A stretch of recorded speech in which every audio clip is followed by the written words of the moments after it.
Pumanaw na si Palawan's 3rd District Representative at dating Puerto Princesa Mayor Edward Hagedorn sa edad na 76. Sa social media post ng Puerto Princesa City Information Department kung saan nakasaad ang official statement ng kasalukuyang mayor ng lungsod na si Honorable Lucilo Bayron, sinabing kaninang alas 4 ng umaga pumanaw ang dating alkalde.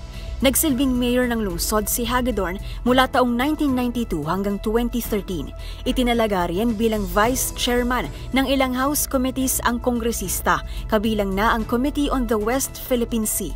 Ibinahagi pa sa post ang ilan sa mga legasiyang iniwan ng congressman.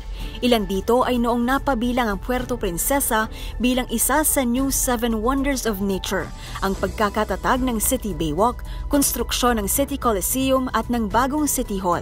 Dagdag pa ni Bayron sa kanyang pahayag, noong nabubuhay pa si Hagedorn ay lagi raw itong handang tumulong sa kanyang mga nasasakupan. Inanunsyo rin ng kanyang opisina na namaalam sa isang peaceful death ang dating alkalde. Nakasaad din na ang pangunahing pinaglaanan ng pagsisikap at mga proyekto ni Hagedorn ay ang kalikasan, turismo, agrikultura, kapayapaan at kaayusan. Sa kasalukuyan ay hindi pa napag-uusapan ng kanyang pamilya ang public service para sa mga gustong makiramay. At yan ang MBC Network News. Mula sa kauna-unahan sa Pilipinas, DZRH, ito si Pamela Adriano. Tuloy-tuloy sa pagbabalita, tuloy-tuloy sa serbisyo. Sama-sama tayo, Pilipino.